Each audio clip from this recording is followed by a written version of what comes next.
الحمد لله الحمد لله وكفى وسلام على عباد الله الذين اصطفى أما بعد أعوذ بالله من الشيطان الرجيم بسم الله الرحمن الرحيم إن يكونوا فقراء يغنهم الله من فضله وقال النبي صلى الله عليه وسلم حق الولد على الوالد ثلاثة أشياء أن يحسن اسمه ويعلمه الكتاب إذا عقل ويزوجه إذا أدرك أو كما قال عليه الصلاة والسلام. محترم بزرگوں اور دین بھائیوں، میں نے جو آیت کریمہ اور حدیث مبارکہ پڑھی ہے اس کی روشنی میں کچھ باتیں عرض کرنا چاہتا ہوں. دیکھیے، اولاد کے تعلق سے کچھ باتیں گزشتہ جمعے آئی تھیں. یہ اولاد اللہ تبارک و تعالیٰ کی طرف سے ایک بہت بڑا انعام اور نعمت ہے. اولاد کی ہی وجہ سے لوگ دنیا کے اندر زندہ اور پہچانا جاتا ہے اور باقی رہتا ہے. اگرچہ دنیا کا کتنا ہی بڑا مالدار کیوں نہ ہو، اگر اس کے اولاد نہ ہو تو اس کا نام و نشان مٹ جاتا ہے، ختم ہو جاتا ہے. اگر اس کے اولاد ہے تو اس کا نام و نشان زندہ اور باقی رہتا ہے. معلوم ہوا کہ یہ اولاد اللہ کی طرف سے ایک بڑی نعمت ہے اور یہ ہمارے لیے کمزوری کے وقت سہارا اور ذریعہ ہے. یہ بڑھاپے میں کام آنے والی چیز ہے. بڑھاپے کا یہ ایک سرمایہ ہے. اس لیے حضرات انبیاء کرام کے بارے میں آتا ہے کہ حضرات انبیاء کرام نے اولاد کے لیے اللہ تبارک و تعالیٰ کے سامنے ہاتھ اٹھائے. حضرت ابراہیم علیہ السلام کے بارے میں، حضرت زکریا علیہ السلام کے بارے میں انہوں نے اللہ تبارک و تعالیٰ کے سامنے عاجزی کی، اللہ سے مانگا، اللہ مالک ہمیں اولاد عطا فرما دیجیے، ربی ہب لی من الصالحین. یہ دعائیں کی حضرت انبیاء کرام نے. کیوں؟ یہ اولاد اللہ کی طرف سے ایک نعمت ہے، انعام ہے بندوں کے لیے. اس نعمت کو مانگا حضرت انبیاء کرام نے. تو معلوم ہو رہا ہے اولاد بڑی اہم چیز ہے انسان کے لیے. ان اولاد کے کچھ حقوق بھی آئی ہے. جب اللہ تبارک و تعالیٰ نے انسان کو اولاد اللہ مالک دے، عطا فرمائے، پھر اس کے کچھ حقوق واحد ہوتے ہیں، حقوق ذمہ میں لازم ہوتے ہیں، اس کو ادا کرنا پڑتا ہے. اگر ہم اولاد کے حقوق ادا نہیں کریں گے تو پھر بھی ہم کیا ہے، پکڑے جائیں گے کل قیامت کے دن. اور حقوق کچھ باتیں گزشتہ جو میں آپ کے سامنے آئی تھی، کچھ انشاءاللہ آج بیان ہوگا. دیکھو، یہ اولاد ہمارے اور آپ کے ہاتھ میں نہیں ہے، یہ اللہ تبارک و تعالیٰ کے ہاتھ میں ہے. قرآن کریم کے اندر اللہ مالک فرماتے ہیں یَهَبُ لِمَن يَشَاءُ إِنَاثًا وَيَهَبُ لِمَن يَشَاءُ الذُّكُورَ وَيَجْعَلُ مَن يَشَاءُ عَقِيمًا. کہ میں جس کو چاہتا ہوں مرد اولاد دیتا ہوں، جس کو چاہتا ہوں عورت اولاد دیتا ہوں، اور جس کو چاہتا ہوں باز رکھتا ہوں. یہ اللہ تبارک و تعالیٰ کا فیصلہ ہے، اللہ کے ہاتھ میں ہے. جس کو چاہتا ہے مرد بچہ عورت بچہ دونوں دیتا ہے، جس کو چاہتا ہے صرف مرد ہی مرد بچہ دیتا ہے، اور جس کو چاہتا ہے صرف عورت بچی دیتا ہے. یہ سب اللہ تبارک و تعالیٰ کے ہاتھ میں ہے. ہم اللہ کے نبی حضرت انبیاء اکرام کے حالات کو پڑھتے ہیں، سنتے ہیں. حضرت شعیب علیہ السلام کے بارے میں، حضرت لوط علیہ السلام کے بارے میں آتا ہے دونوں کو صرف بیٹیاں اللہ نے عطا فرمائی تھی، حضرت شعیب علیہ السلام کو بھی اور حضرت لوط علیہ السلام کو بھی. ایسے حضرت ابراہیم علیہ السلام کو اللہ مالک نے بیٹے عطا فرمایا تھا. بیٹے، صرف بیٹے ہی بیٹے. ہمارے نبی پاک صلی اللہ علیہ وسلم کے بارے میں آتا ہے ہمارے نبی کو بیٹیاں بھی اللہ نے عطا فرمائی اور بیٹے بھی عطا فرمائے. 3 بیٹے بھی تھے ہمارے نبی کے اور 4 بیٹیاں بھی اللہ مالک نے عطا فرمائی. یہ ہمارے نبی پاک صلی اللہ علیہ وسلم. تو یہ سب اللہ تبارک و تعالیٰ کا فیصلہ ہے. اللہ مالک جس کو چاہتا ہے دیتا ہے، جس کو چاہتا ہے مرد بچہ عورت بچہ دونوں دیتا ہے، بیٹا بیٹی دونوں دیتا ہے. جس کو چاہتا ہے ایک ہی دیتا ہے، جس کو چاہتا ہے باز رکھتا ہے. یہ سب اللہ کے ہاتھ میں ہے. تو اللہ تبارک و تعالیٰ نے ہم سب کو اگر اولاد کے نعمتوں سے نوازا ہے تو ہمیں اللہ کا شکر بجا لانا چاہیے، اللہ کا شکر بجا لانا چاہیے، اور جو ان کے حقوق ہیں وہ ادا کرنے چاہیے. ہمارے یہاں پر ہوتا عموماً یہی ہے کہ ہم لوگ جو ہے نا بعد میں شکایتیں کرتے ہیں اولاد کی. کیا کرتے ہیں ہم لوگ؟ اولاً اس کے حقوق کی اہمیت کا خیال نہیں رکھتے ہم، بھئی اس کے حقوق کیا ہے ہمارے اوپر، اس کو ہم ادا نہیں کرتے ہیں۔ بعد میں کیا ہے پھر احساس ہوتا ہے کہ بھئی ہمارا بچہ ہماری بچی ہماری بات نہیں مان رہی ہے، ہمارا بچہ ہمارا بات نہیں مان رہا ہے۔ اولاً ہم کیا ہے اس کے حقوق کا خیال نہیں کرتے۔ شروع میں ابتدا کے اندر اس کے کچھ حقوق عائد ہوتے ہیں، بھئی اس حقوق کو اگر ہم ادا کریں گے، اس کو ہم پہچان کرائیں گے۔ ہمارے یہاں پر عموماً یہی دیکھا جاتا ہے، سنا جاتا ہے کہ بھئی وہ جو بچے اور بچیاں ہیں ہمارے گھروں کے اندر، ان کو تھوڑے بہت بھی دین کے مسائل کا، دین کی باتوں کا علم نہیں ہے، بالکل وہ ناواقف ہے۔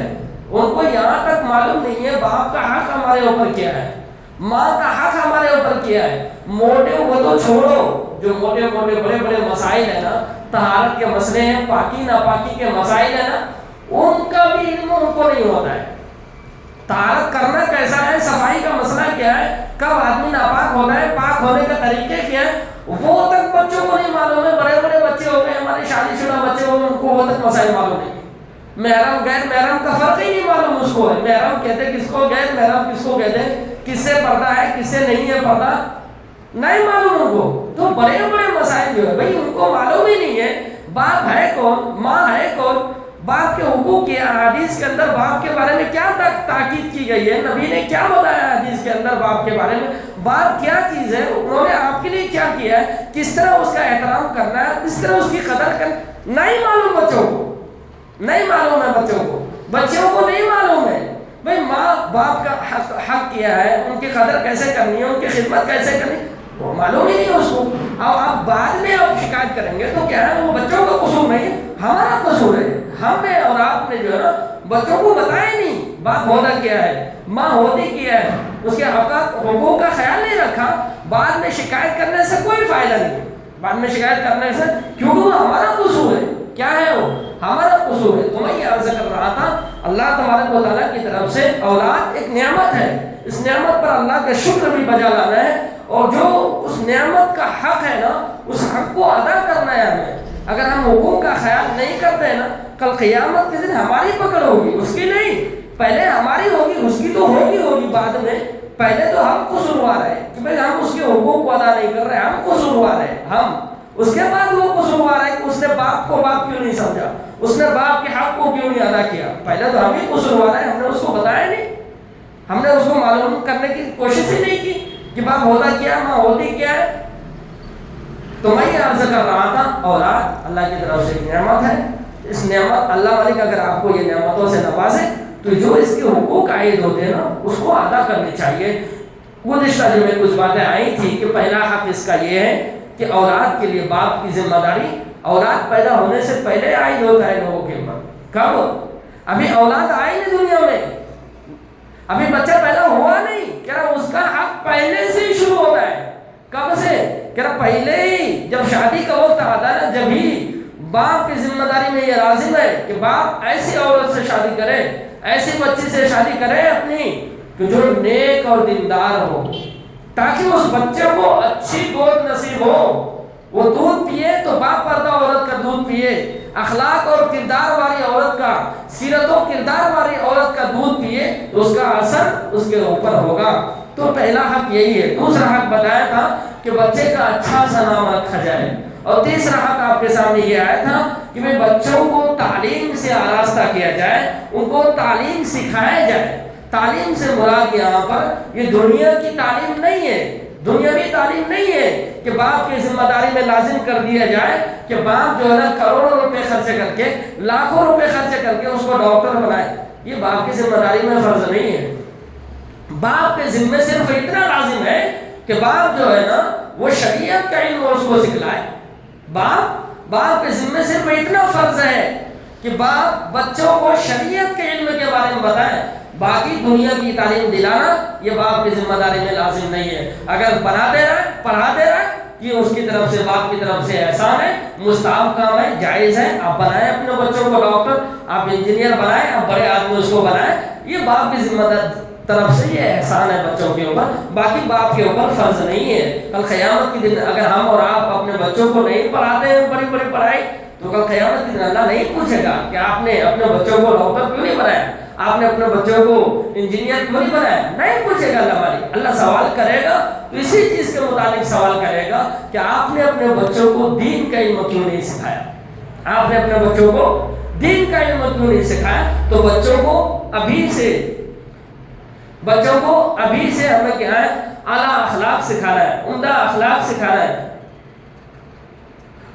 وہ بٹن ڈالو پہلے ادھر کا, یہاں کا ڈال, ہاں اب ڈالو, موٹر ڈالو. تو میں یہ عرض کر رہا تھا بچوں کو اسلامی تعلیمات کے مطابق اچھے اخلاق سکھانا ہے, اٹھنے بیٹھنے کا طریقہ, چلنے پھرنے کا طریقہ, سونے جاگنے کا طریقہ, یہ ساری چیزیں, بڑوں سے بات کیسے کرنا ہے, چھوٹوں پر رحم کرنا ہے, یہ ساری چیزیں کیا ہے ہمیں بچوں کو سکھانا ہے. ایسے ہی ان کو بری جو عادتیں ہیں, بری جو چیزیں ہیں, ان سے اس کو بچنے کے لیے تاکید کرنا ہے. اس کے دل کے اندر بری چیزوں کی نفرت ہے, وہ بچپن سے ہی بتانا ہے اس کو. کیوں بولے تو کہتے ہیں نا بڑے لوگ, حکومت لوگ, اللہ والے لوگ کہتے ہیں کہ جھاڑ ہوتا ہے نا, درخت ہوتا ہے, جب چھوٹا ہوتا ہے نا اس کو جدھر آپ کرو گے نا ادھر چلا جائے گا. لیکن اگر وہ جھاڑ بڑا ہو گیا نا, اب اس کو آپ تھوڑا ٹیڑھا کرنا چاہو گے, ادھر موڑنا چاہو گے, نہیں مڑے گا وہ. یہ بچے ہی ایسے ہی ہوتے ہیں, یہ بچے اللہ والے بزرگ لوگ مثال دے کر فرما رہے ہیں کہ بچے بھی ایسے ہی ہوتے ہیں. بچپن میں اس کو آپ جدھر کر دیں گے نا, نیکی کے راستے کی طرف ڈال دیں گے, آپ اچھے اخلاق کی طرف, عادت کی طرف ڈال دیں گے, وہ اچھا رہے گا. بڑے ہونے کے بعد جو ہے نا اگر وہ بری عادتوں کی طرف, برے راستے کی طرف چل گیا نا وہ, اور وہ بڑے ہونے کے بعد آپ اس کو سیدھا کرنا چاہ رہے ہیں, وہ سیدھا نہیں ہوگا وہ سیدھا, اب بہت مشکل ہوگا, وہ آپ کے ہاتھ سے نکل گیا وہ, اب آپ لوگوں کے سامنے شکایتیں کرتے پھریں گے. تو میں یہ عرض کر رہا تھا بچوں کو دینی تعلیم سے کیا کرنا ہے, میں آراستہ کرنا ہے. بھئی ہم لوگوں کی فکر یہی ہوتی ہے بھئی اگر اس کو ہم دین کی تعلیم سکھا دیں گے, وہ آگے چل کر کھائے گا کیا, پہنے گا کیا, ہمارا کو کیا دے گا, بیوی بچوں کو کیا. بھئی اس چیز کی ذمہ داری ہم لے کر کیا فکر مند رہتے ہیں بچوں کے سلسلے. اس کی فکر ہمارے کو نہیں کرنا ہے, اس کی فکر تو اللہ مالک نے پہلے ہی کر دیا نا. اللہ مالک نے کہہ دیا رزق کی ذمہ داری میرے ذمہ ہے, میں روزی دوں گا. میں ایک واقعہ چھوٹا سا مجھے یاد آیا, وہ میں آپ کو سنانا چاہتا ہوں. حضرت عمر بن عبدالعزیز رحمۃ اللہ علیہ کے زمانے کا واقعہ ہے کہ حضرت عمر بن عبدالعزیز رحمۃ اللہ علیہ کہ کئی سارے اولاد تھے, بلکہ میں نے پڑھا کتابوں کے اندر 11 اولاد تھے ان کے, 11 بچے, اور بادشاہ وقت ہیں, وہی مسلمان دنیا کا پورا حکمران ہے, وہ آدھی دنیا سے بھی زیادہ کا بادشاہ ہے حضرت عمر بن عبدالعزیز. بہت انصاف پرور بادشاہ تھا, اپنا خرچ بھی کیا ہے وہ جو ہے نا سرکاری خزانوں سے نہیں لے لیتا تھا, اپنی کمائی خود کرتا تھا, وہ خزانے سے پیسے خرچ نہیں کرتا. اتنا انصاف پرور بادشاہ گزرا ہے, بہت متقی پرہیزگار, بہت پڑھے لکھے بادشاہ. اس کے اولاد کے بارے میں یہ ہے کہ بھئی اس زمانے کے جو لوگ تھے, جب اس کے انتقال کا وقت قریب آیا تو لوگ آئے, بڑے بڑے لوگ آئے ان کے پاس اور کہا دیکھو فلاں بادشاہ گزرا, اس نے اپنی اولاد کو اتنے ساری دولت دے کر مارا. فلاں بادشاہ گزرا, وہ اپنے اولاد کے لیے اتنے سارے گھر, اتنے سارے جائیداد اپنے بیٹے کے نام کر کے گیا. تیرے پاس کیا ہے, تو اپنے اولاد کے لیے تو مر رہا ہے, اپنے اولاد کے لیے کیا چھوڑ کر جا رہا ہے, کیا کہہ رہا ہے, اپنے اولاد کے لیے فلاں بادشاہ نے اپنے بیٹے کے لیے اتنا کر کے گیا, تو اپنی اولاد کے لیے کیا کر کے جا رہا ہے.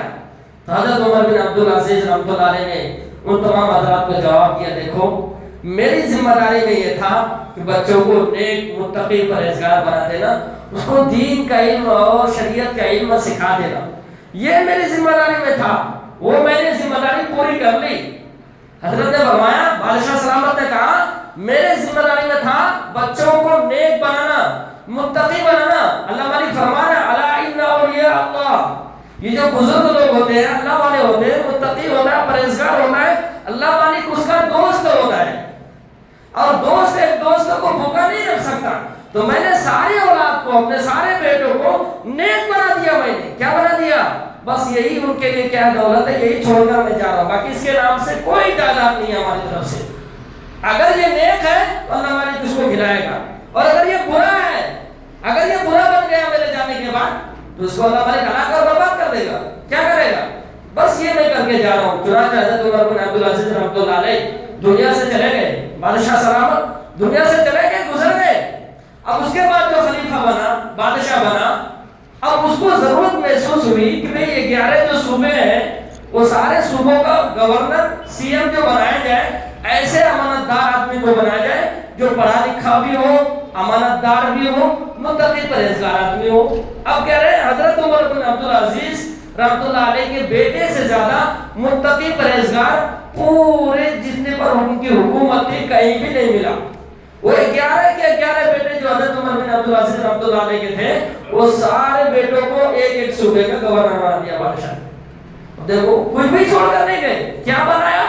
پرہیزگار بنایا. کیا بنایا؟ بچوں کو.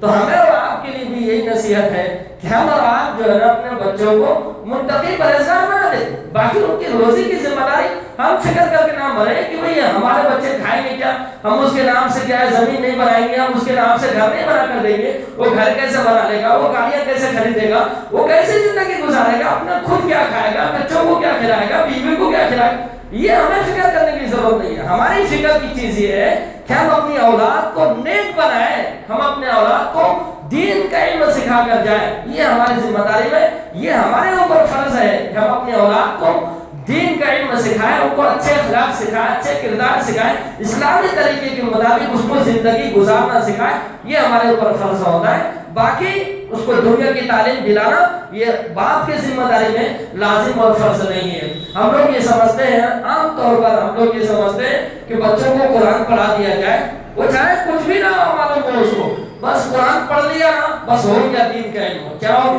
بھئی اتنا علم سکھانا کافی نہیں ہے.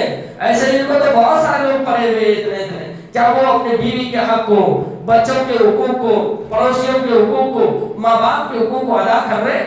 قرآن پڑھے ہوئے وہ ادا کر رہے نہیں کر رہے. کیا کمی ہے اس کے اندر؟ بھئی اتنا علم کافی نہیں ہے اس کے لیے, بچے کے لیے. بھئی اتنا علم ہو کہ طلب العلم فریضۃ علی کل مسلم و مسلمہ. حضور نے فرمایا ہر مسلمان مرد عورت کو اتنا علم سکھانا فرض ہے. جس طرح جمعے کی نماز پڑھنے کے لیے آئے ہم, کیوں آئے؟ فرض ہے یہ. جس طرح کھانا ہمارے لیے ضروری ہم کھاتے ہیں نا, ایسے ہی حضور نے فرمایا پورا کوئی صاحب بنانا, مفتی صاحب بنانا یہ ذمہ داری میں فرض نہیں ہے. ڈاکٹر اور انجینئر بننا یہ ماں باپ کی ذمہ داری میں فرض نہیں ہے. مستحب کام ہے. پڑھا دے تو باپ کی طرف سے احسان ہے, نہ پڑھائے تو کوئی باپ پکڑا نہیں جائے گا کل قیامت کے دن. اللہ پوچھ گچھ نہیں کریں گے اپنے بیٹے کو ڈاکٹر کیوں نہیں بنایا. نہیں, اتنا علم سکھانا حضور نے فرمایا فرض ہے جس سے وہ بچہ حلال اور حرام کی تمیز کر سکے, وہ بچہ اسلامی طرز کے مطابق زندگی گزار سکے, وہ ایک دوسرے کے حقوق کو پہچانے. باپ ہونا کیا ہے, ماں ہونی کیا ہے, بیوی کیا چیز ہے, اس کے حقوق کیا ہے, پڑوسیوں کے حقوق کیا ہے, مسلمانوں کے حقوق کیا ہے, پاکی ناپاکی کے مسائل کیا ہے. ہمیں نماز پڑھنا ہے, نماز کیسے پڑھا جاتا ہے, نماز کن چیزوں سے ٹوٹ جاتا ہے, اسے پہلے کیا کرنا پڑے گا ہمارے, یہ ساری چیزوں کا علم. ایسے ہی عقائد کا علم ہونا, اللہ کے بارے میں, نبی کے بارے میں, آخرت کے بارے میں, جنت کے بارے میں, جہنم کے بارے میں, ایسے ہی تقدیر کا علم ہونا, اچھی اور بری تقدیروں پر یقین رکھنا, یہ ساری چیزیں باپ کی ذمہ داری میں ہے کہ باپ اپنی اولاد کو سکھائے. اگر پڑھا لکھا ہے تو سکھائے, نہیں پڑھا لکھا ہے تو جو جانتا ہے اس کے پاس لے کر جائے, اس کو بولے. یہ ساری چیزیں ہمارے بچوں کو سکھاؤ, یہ باپ کی ذمہ داری میں لازم ہے.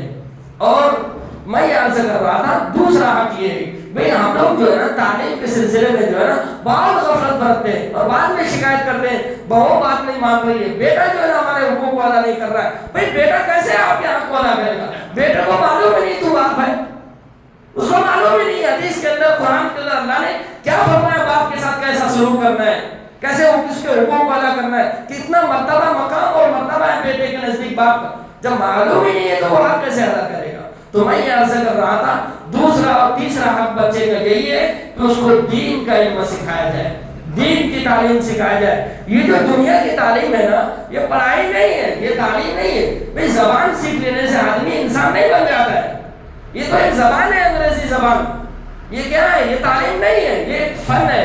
وہ ڈاکٹر کیوں بن رہا ہے؟ جنت میں جانے کے لیے نہیں, وہ پیسے کمانے کے لیے بن رہا ہے. تو جس طرح ایک مستری کام سیکھتا ہے نا وہ گھر بنانے کے لیے, کائے کے لیے, بھئی اس کے ذریعے سے میں پیسے کماؤں گا, ایسے ہی ایک فن ہے. یہ ایک علم نہیں ہے, یہ فن ہے. میں یہ نہیں کہہ رہا ہوں کہ تعلیم کی مخالفت نہیں کر رہا ہوں, میں کہہ رہا ہوں بننے چاہیے. ایک ڈاکٹر کی بھی ضرورت ہے, ایک انجینئر کی بھی ضرورت ہے, ایک مسلمان خاتون ڈاکٹر کی بھی ضرورت ہے تاکہ علاج کر سکے وہ. لیکن میں یہ کہہ رہا ہوں کہ بھئی یہ چیزیں باپ کی ذمہ داری میں لازم نہیں ہے. سکھا دے, باپ کی طرف سے احسان ہے، باقی دین کا علم سکھانا اس کو کیا ہے ضروری ہے۔ ہمارے یہاں پر ہوتا کیا ہے، عموماً ہم لوگ جو ہے نا بچوں کی تعلیم مکمل نہیں ہوئی ابھی، ہم اس کو اسکولوں میں ڈال دیتے ہیں۔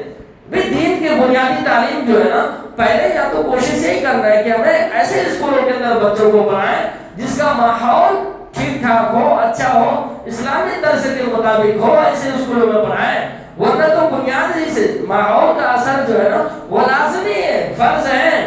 بڑے بڑے لوگ ماحول کا اثر دے رہے ہیں تو چھوٹے بچے کیوں نہ دیں گے؟ وہ تو متاثر ہی اسی چیز سے ہوتا ہے، وہ تو سیکھتا ہی وہی ہے جو اس کا دوست کر رہا ہوتا ہے، جس کے ساتھ کھیلتا ہے، جس کے ساتھ اڑتا ہے، جس کے ساتھ بیٹھتا ہے۔ جیسے وہ پیشاب کرتا ہے ویسے وہ بھی پیشاب کرے گا، جیسے وہ کھاتا ہے وہ بھی کھائے گا، جیسے وہ سوتا ہے ویسے ہی سوئے گا، جو بولتا ہے وہ بھی وہی بولے گا۔ وہ تو ماحول کا اثر جلدی قبول کر لیتا ہے، اس کا دماغ بالکل خالی ہوتا ہے، اس کا ذہن بالکل خالی ہوتا ہے، ساری چیزیں وہ دوستوں سے سیکھتا ہے، آس پاس سے سیکھتا ہے وہ بچہ۔ بڑے لوگ جب اتنے ماحول کا اثر قبول کر لے رہا ہے، وہ شادیوں کے اندر، وہ میت کے اوپر، وہ سارے رسم و رواج جو آیا نا وہ کہاں سے آیا؟ وہ صحبت کا اثر ہے۔ ہم جس کے ساتھ اٹھتے بیٹھتے اس کی جتنی بھی شادی کی چیزیں ہیں وہ سب ہمارے اسلامی شادی کے اندر آ گیا ہو۔ جب بڑے لوگ قبول کر لیتے ہیں بچے نہیں قبول کریں گے؟ بالکل کریں گے۔ تو اس لیے کہتے ہیں، حکم والوں کہہ رہے ہیں، اللہ والے کہتے ہیں کہ ضروری یہ ہے اس زمانے کے اندر کہ ہم اپنے بچوں کو پڑھائیں، لیکن ایسے اسکولوں کے اندر پڑھائیں جہاں کا ماحول اچھا ہو، جہاں کا ماحول اسلامی طرز کے مطابق ہو۔ یا یہ نہیں کر سکتے کم سے کم اتنا تو کر لینا کہ بھئی دین کی تعلیم اس کو مکمل دلاؤ۔ پہلے بچوں کو کیا کرو؟ دین کی مکمل تعلیم دلاؤ۔ صرف قرآن پڑھا لینا کافی نہیں ہے۔ غلط سلط نظریں پڑھنے سیکھ لیا، ناظرہ پڑھنا سیکھ لیا، بس ہم کافی سمجھتے، پھر بعد میں شکایت کرتے ہیں انجینئر بن گیا میرا، ڈاکٹر بن گیا میرا بیٹا، بات نہیں مان رہا ہے، مجھے نوکر سے بھی بدتر سمجھ رہا ہے، میرے سے گاڑیاں صاف کرا رہا ہے، باپ سے گاڑی صاف کرا رہا ہے، بیٹا کیا کرا؟ وہ بعد میں شکایت کر رہا ہے جنازے کی نماز نہیں پڑھا بیٹے نے۔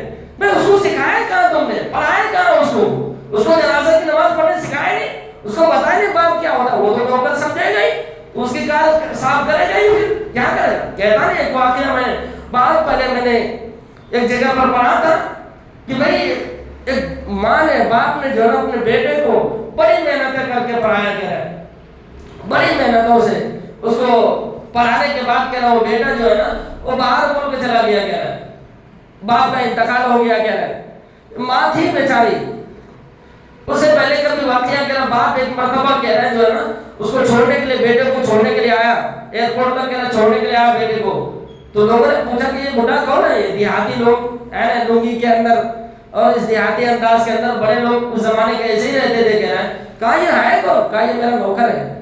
کیا کہا بیٹے نے؟ ظاہر سی بات ہے بیٹا بالکل پڑھا لکھا ہے نا، بالکل اچھے کپڑے ڈھنگ سے ایک دم پہنے ہوئے ہو رہتے ہیں، بالکل اپنے انداز میں باہر ملک رہتا ہو اور زیادہ انگریز جیسے بن کے رہتا ہو، تو اس نے کہا کہ یہ جو بڈھا ہے نا یہ میرا نوکر ہے۔ یہ کون ہے؟ حالانکہ اس کا ہے تو وہ باپ ہے۔ تو لوگوں نے پوچھا بڑے میاں واقعی ایسی بات ہے جیسے یہ کہہ رہا یہ نوجوان آپ اس کے نوکر ہیں؟ کہا نہیں، میں اس کی، یہ جو اس کی ماں ہے نا اس کا میں شوہر ہوں، اس کا میں شوہر ہوں، اس کو معلوم نہیں ہے۔ کیا کہا؟ ایسے ہی کہہ رہے کہ واقعہ سنایا کہ بھئی اسی کا واقعہ ہے، وہ بچہ جو ہے نا تھوڑے دن تک رہا، بعد اس کے باپ کا انتقال ہو گیا، اور وہ گھر جو بچا ہوا تھا زمین جائیداد سب بیچ کر پڑھایا ماں باپ نے، اب وہ ایک گھر بچا ہوا تھا، وہ بھی شہر کے اندر گھر اس کا، کہہ رہا وہ گھر تھا نا وہ بڑی قیمتی تھا۔ اب بیٹے ایک دو مرتبہ آیا، دیکھا کہ بھئی گھر ہے اور یہ بڑھی ہے، ٹھیک ہے نا، باپ تو چلا ہی گیا، اب وہ گھر بچا ہوا کیا کرنا، اس کے من میں آیا اس کو بیچ دینا ہے، گھر کو بیچ کر پھر چلے جانا ہے۔ اس نے کیا کیا، گھر بیچوا دیا امی سے اور کہا آپ کا بھی پاسپورٹ وغیرہ بنوا دیا ہوں میں، آپ کو بھی ہمارے ساتھ باہر ہو کے جانا ہے۔ امی سے کہا، گھر بیچ دیا، اور کہے کے لیے بنواتا وہ گھر بیچنے کے بعد کہہ رہے ایئرپورٹ تک لے کے گیا امی کو، اور وہ خود تو چلا گیا اندر، ماں کو باہر چھوڑ دیا اور باہر ملک چلا گیا بیچ کر۔ اور وہ جو ان کے پاس آشیانہ تھا گھر تھا رہنے کے لیے ماں کے پاس، وہ بھی ختم ہو گیا، وہ بھی کیا ہو گیا، ختم ہو گیا، در در کی ٹھوکریں کھانے لگی، بھیک مانگ کر زندگی میں گزارا۔ ایسے بھی بیٹے ہوتے، یہ کون سے بیٹے ہوتے؟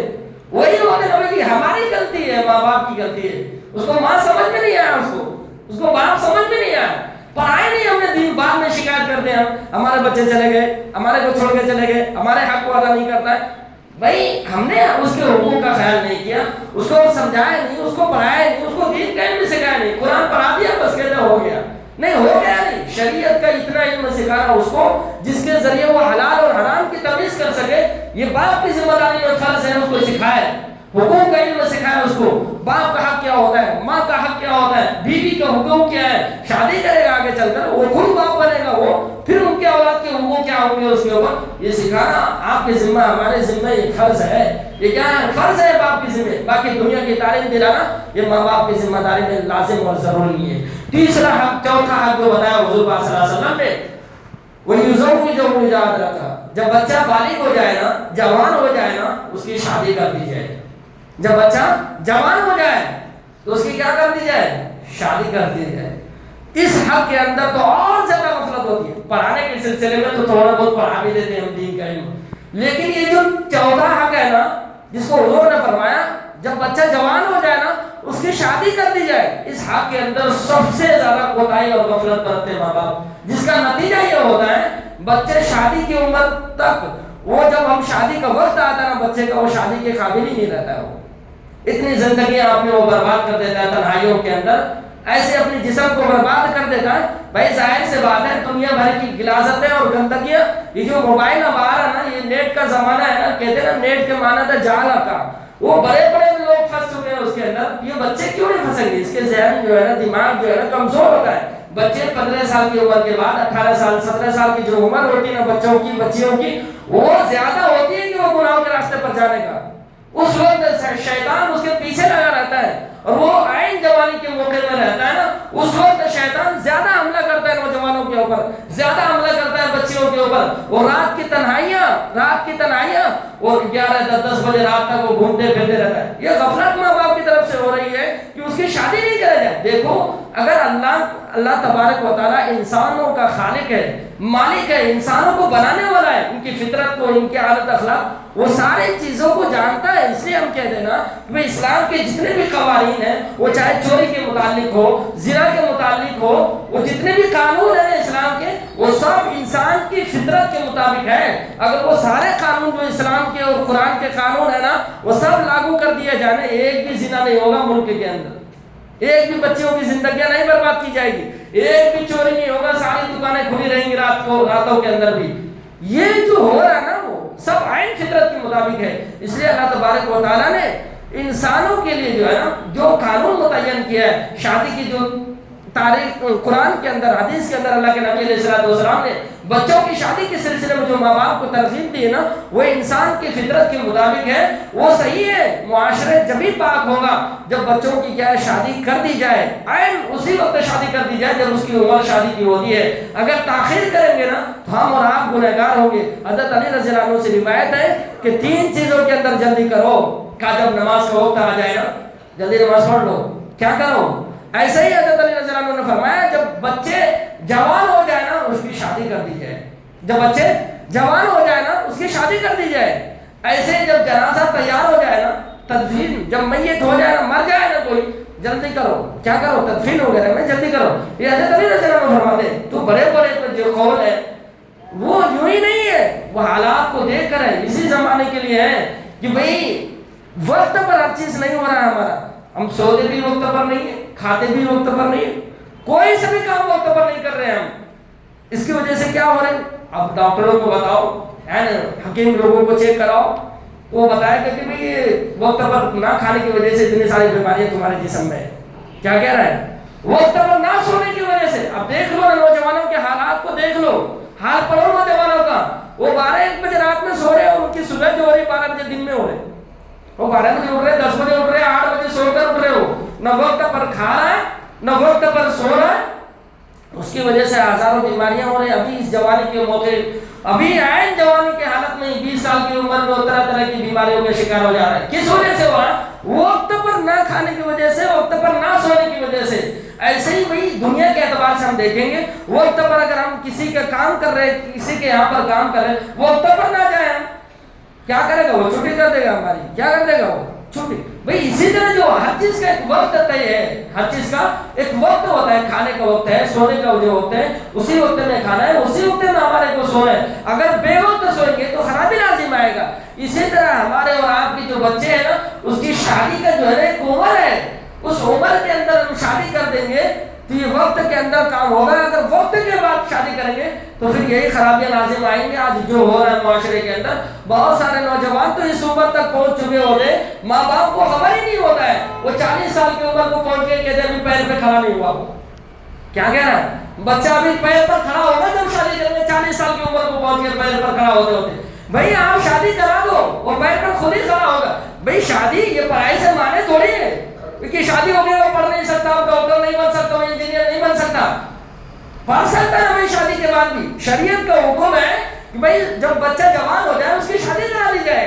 اب وہاں پر ہم 25 سال کی عمر میں, 30 سال کی عمر میں, 40 سال کی عمر میں شادی کرا رہے ہیں. ہمارے پاس ایک کارڈ دینے آیا, میں کہہ رہا ہوں 40 سال کی عمر ہے وہ بچے کی, اب شادی کر کے کیا کرے گا. حکومت لوگ کہہ رہے ہیں, حکیم لوگ, اللہ والے بزرگ لوگ کتابوں کے اندر لکھ رہے ہیں کہ بھائی 40 سال کے جب بچہ 40 سال کی عمر کو ہو گیا اور بچیاں وہ 35 سال اور 30 سال کی ہو گئی نا, اب وہ دونوں کی اگر شادی کرا دی جائے بیچ کے اندر جو نا, تو وہ زندگیاں ان کی دونوں کے ساتھ نہیں چل سکتی. کہہ رہے ہیں بہت سارے معاملے آ رہے ہیں, بہت سارے کیس آ رہے ہیں. مسئلے معلوم کیا جا رہا ہے کہ اب کیا کرنا ہے. 40 سال کا بچہ ہو گیا, اب وہ دونوں کی زندگیاں صحیح نہیں گزر رہی, شادی کرا دی ہم نے. کیوں بھائی اس کی عادت لگ گئی. وہ 15 سال کی عمر سے لے کر 40 سال تک وہ تنہا رہا, مستی کرتا رہا. وہ کیا کرتا رہا, آبادی کے اندر زندگی گزاری میں اس کو ذمہ داریوں کا احساس نہیں ہے. 10 بجے رات میں, 11 بجے رات میں گھر سے باہر رہتا ہے, مستی کر رہا ہے, عیاشی کر رہا ہے. بچہ 40 سال کی عمر کو ہو گیا, اب اس کی عادت بن گئی. بھائی 15-20 سال تک اس کو تنہا رہنے کی عادت بن گئی, اس کو اکیلے زندگی گزارنے کی. اب اگر اس کی شادی کرا دی جاتی ہے, ذمہ داری لازم آئے گی, بیوی کا خرچہ اڑانا پڑے گا اس کو, وہ زندگی وہ بھاگے گا اس ذمہ داریوں سے. کیا ہوگا, کیوں بولے تو عادت لگ گئی ہے اس کی. اسی طرح بچیاں ہیں, وہ اس کو ماں بننے کا, جھاڑو لگانے کا, کام کرنے کا, کھانا پکانے کا, یہ ذمہ داریوں سے ماں باپ کے گھر میں جب بچیاں رہتی ہیں نا, آزاد رہتی ہے. اب وہ 20 سال تک 25 سال تک بالکل ایسے ہی زندگی گزارے گی. کھانا اس کو کوئی پوچھے گا نہیں کھانا بنایا کہ نہیں بنایا, کیوں ماں کے گھر میں ہے نا, پوچھتے نہیں ہے ماں کپڑے دھوئے نہیں دھوئے, نہیں کچھ. اب شوہر کے گھر میں جائے گی, ساری ذمہ داریاں اس کو ادا کر رہے ہیں. تو کیا ہو رہا ہے کہ سارے بہت سارے کیس ایسے آ رہے ہیں, وہ طلاق لینے کے لیے تیار ہے دونوں. کیوں, وہ نوبت کیا ہے, کیوں ہوا ایسا, وہ شادی کی تاخیر کرنے کی وجہ سے. کہتے ہیں رشتے نہیں مل رہے. باپ کیا کہہ رہا ہے, رشتہ نہیں مل رہا. مولوی صاحب وہ ہم شیخ صاحب ہیں, شیخ کی بچی ہونا, ہم سید ہیں, سید کی بچی ہونا, رشتے نہیں مل رہے. کیا ہوا, اتنے ساری فہرست بنا رکھتے ہیں ہم لوگ کہ بھئی بچی ایسی ہونا, بچہ ایسا ہونا, داماد ہمارا جو ہونے والا ہے ایسا ہونا, پڑھا لکھا ہونا, اس کے پاس جائیداد ہونا, گاڑی بھی رہنا, گھر بھی رہنا, سب رہنا. وہ سب کرتے کرتے 60 سال کا بوڑھا ہو جائے گا, کب شادی کرے گا پھر وہ. یہ سارے ہم لوگ کہہ رہے ہیں, خوبصورت بھی ہونا, اس کی آواز ایسی ہونا, بچی دیکھنے جائے تھوڑی تھوڑی سی نقصان. بھئی کہاں سے لاؤ گے بچیوں کو, بھئی آسمان سے لے کر آؤ, پھر کوئی جنات تک جو پریاں ہوتی ہیں اس کو اٹھا کے لاؤ, تو جنت سے وہ لے کر آؤ شادی کرنے کے لیے بچے کو. آپ جو بہو لائیں گے نا داماد کے لیے یا بیٹے کے لیے بہو لائیں گے نا, وہ جنت سے لے کر آؤ, پھر اس کے اندر عیب نہیں ہوگی, پھر وہ خوبصورت ہوگی جتنے آپ چاہ رہے دنیا کے اندر. بھئی ہر ایک کے اندر عیب ہے, نقص ہے, کمیاں, تھوڑی تھوڑی سے بات کے اوپر رشتے ختم کر دیتے ہیں ہم لوگ. وہ بچے کے تاخیر کر رہے, شادیوں میں جو تاخیر کر رہے ہیں نا ہم لوگ, ہم یہ نہیں دیکھ رہے ہمارے بچوں کی راتیں کیسے کٹ رہی ہے, ہماری بچیاں پوری رات کیسے گزار رہی ہے, وہ ہم دیکھ ہی نہیں رہے, ہم نہیں اندازہ کر رہے وہ کن گناہوں کے اندر مبتلا ہے. بھئی یہ نیٹ کا زمانہ ہے, یہ ساری غلاظتیں گندگیاں موبائلوں کے اندر پڑے ہوئے ہیں, وہ کس طرح راتیں گزار رہے ہیں آپ کو احساس نہیں ہے. اس دن احساس ہوگا جب وہ منع کر دے گا میں شادی کے لائق نہیں ہوں. وہ بچی بولتے کہ میں شادی کرنے کے لائق نہیں ہوں, وہ بچہ بولے گا جب نا میں شادی کرنے کے لائق ہوں, میرے جسم برباد ہو چکے. جب آپ کو احساس ہوگا بھئی عمر رہتے ہوئے اس کی شادی کرانا ہے. ایک واقعہ ہے سعودی عرب کے بارے میں بتایا جا رہا ہے, وہاں کی ایک بچی نے موت کا شکار ہو گئی. وہ بچی مرنے کے وقت باپ کو نصیحت کی, اس نے کیا کہا موت کے منہ میں, جب باپ کو قریب کر کے کہا میں ایک نصیحت کر رہی ہوں آپ کو. پھر شادی میں تاخیر کرنے کا نتیجہ بہت سارے بچے گھروں کے اندر بیٹھی ہوئی سوچ رہی ہو, راتوں کو نیند نہیں آتی, اس کو سوچ سوچ کر بوڑھی ہو جا رہی ہے, ان کے چہرے پیلے پڑ جا رہے سوچ سوچ کے. باپ شادی نہیں کرا رہا, کہتا ڈھنگ کا رشتہ نہیں مل رہا ہے, بچہ پڑھا لکھا ہے تو اس کے پاس کیا ہے, نوکری نہیں ہے, اس کے بعد شادی نہیں کر رہے. پھر قرآن کہہ رہا ہے, کیا یقین ہے آپ کا ہمارا, قرآن کہہ رہا ہے یکونوا فقراء یغنیہم اللہ من فضلہ, اگر وہ شادی کرنے والا بچہ غریب ہے نا اللہ مالدار بنا دے گا. کیا یقین تمہارا, بڑے پیر پہ کھڑے ہو جائیں گے جب ہم شادی کریں گے, اس کے پاس گاڑیاں ہوں جب ہم شادی کریں گے. قرآن کہہ رہا ہے شادی کر دو وہ مالدار بن جائے گا. کیا ہو جائے گا, نہیں ہے مالدار, جب بھی مالدار بن جائے گا وہ. میں یہ واقعہ سنا رہا ہوں کہ سعودی عرب کا بچی بڑی ہو گئی, بڑی عمر کی ہو گئی, موت کے شکار ہو گئی. بھئی ہوتا نا اب دیکھ رہے نا 25 سال کی عمر میں وہ بی پی اور شوگر آ گیا بچے کو. کیوں آ گیا بھائی؟ آپ نے سوچنے کا موقع دے رہا ہے, آپ نے وقت پر شادی نہیں کرائی, رات بھر دن بھر سوچنے میں وہ کاش کہ ہماری شادی ہو جاتی. وہ کہہ رہا ہے, وہ آپ کو کھل کر نہیں کہہ پا رہا ہے, باپ کو نہیں کہہ پا رہا ہے, لیکن اس کے دوستوں سے پوچھو وہ بول رہا ہے. اب کہہ رہا ہے, اب نوجوانوں کی شکایتیں ہیں, وہ لکھ کر کہہ رہا ہے, مولوی صاحب سے فون کر کے کہہ رہا ہے بھائی باپ کو توجہ دلائی جائے, ہماری شادی نہیں ہو رہی ہے, شادی میں داخل ہو رہے. اکثر نوجوان گناہوں کے اندر مبتلا ہے, زنا کے اندر مبتلا ہے, کیونکہ شادی مہنگا کر دیا ہم نے. باپ کے پاس پیسے نہیں ہے شادی کرنے کے لیے, بچہ گناہوں کے اندر مبتلا ہے, کیونکہ زنا سستا ہے. 1500 کے اندر 2000 3000 میں وہ زنا ہو جاتے ہیں آرام سے. وہ وقتی طور پر فائدہ اٹھانے کے لیے اس کو مل جا رہے, وہ گناہوں کے اندر مبتلا ہے. ہم سوچ رہے ہیں ہمارے بچے تو وہ اصل بصری ہے, بڑا اللہ والا ہے, بزرگ, ہم اطمینان سے مصلی پر بیٹھے رہتے ہیں, ہم اطمینان سے جمعے کی نماز پڑھنے آتے ہیں. ہماری بچی تو پاک دامن ہے, وہ رابعہ بصریہ جیسی ہے. کیسی ہے؟ رابعہ جیسے بصریہ جیسے بزرگ ہم سمجھتے ہیں اپنی بچیوں کو, اپنے بیٹوں کو. سمجھ نہیں رہے اس کے رات کے اوقات کن گناہوں کے اندر گزر رہے. تو حالات کا تقاضا یہی ہے کہ وقت پر شادی کرایا جائے. وہ شعوری کی, وہ خاتون کی, وہ بچی کی, وہ واقعہ میں سنا رہا ہوں, اس نے باپ سے کہا اللہ تیرے اوپر جنت کو حرام کر دے. اس بچے نے کہا, کیا کہا؟ میں تو مر رہی ہوں, جس طرح تم نے میرے لیے شوہر کو کیا کر دیا, انتظام نہیں کیا, محروم رکھا میرے کو دنیا کے اندر, اللہ تجھے مرنے کے بعد جنت کو حرام کر دے تیرے اوپر. کیا کر دے؟ وہ بچی کہہ کر مر گئی کیا دنیا سے. کیوں؟ وہ تاخیر کرنے کے نتیجے میں بھائی بچہ ایسا ہونا, بچی ایسی ہونا, اتنی بڑی لسٹ رہتی, پڑھا لکھا رہنا, نوکری بھی رہنا, گھر بھی رہنا, سب. بچی ایسی رہنا, اس کی ناک تھوڑی بڑی ہے, کہتے رشتہ نہیں ہوگا, بال تھوڑے چھوٹے, رشتہ. تھوڑی سی بات, پھر کہاں سے لاؤ گے بچیوں کو, کہاں سے لاؤ گے ویسا بچہ؟ پھر وہ تو جنت میں ملے گا, یہاں دنیا میں ملنے والا نہیں ہے, پوری زندگی پھر کمائے رہ جائے گا تیرا بیٹا.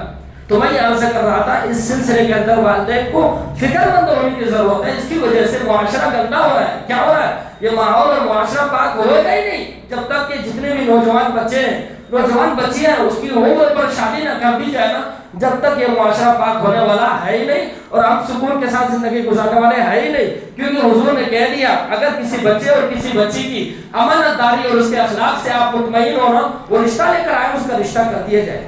کیا کر دو, نہیں تو کیا ہوگا؟ حضور نے فرمایا فساد لازم ہے. کیا ہوگا؟ فساد پھیلے گا, اور یہ فساد پھیل رہا ہے. ہزاروں کیس, ہزاروں جو جھگڑے اور فساد جو آپس میں محلے میں معاشرے میں ہو رہا ہے نا, وہ جو کیس ہو رہا ہے وہ سب اسی وجہ سے ہے. وہ سب بچے اور بچیوں کا جھگڑا ہے, اور کسی بھی بات کا جھگڑا نہیں ہے. زیادہ تر 99% جو کیس اور جھگڑے ہیں نا, وہ سب بچے اور بچیوں کی وجہ سے ہے. کس کی وجہ سے؟ وہ ہوگا فساد. حضور نے کہا تھا, اس زمانے میں کہا تھا, آج شادی کر رہا ہے, آج سچا رہا حضور کی بات. تو میں یہ عرض کر رہا تھا, وقت پر والدین کو کیا ہے, بچوں کے حقوق کو ادا کرنا ہے. اگر نہیں کریں گے, کل قیامت کے دن کہہ رہا ہے وہ بچہ تو گناہگار ہوگا ہی ہوگا, ماں باپ بھی زنا کے گناہوں میں مبتلا اور گناہ کے اندر شمار ہوگا. کہ باپ کی تاخیر کرنے کی وجہ سے بیٹا زانی بن گیا, بیٹی زناکار بن گئی. کس کی وجہ سے؟ باپ نے وقت پر شادی نہیں کرایا. کل قیامت کے دن آپ مجرم بنا کر پیش کیے جائیں گے. اللہ تبارک و تعالی ہم سب کو عمل کی توفیق بخشے. سنت پڑھ لیں.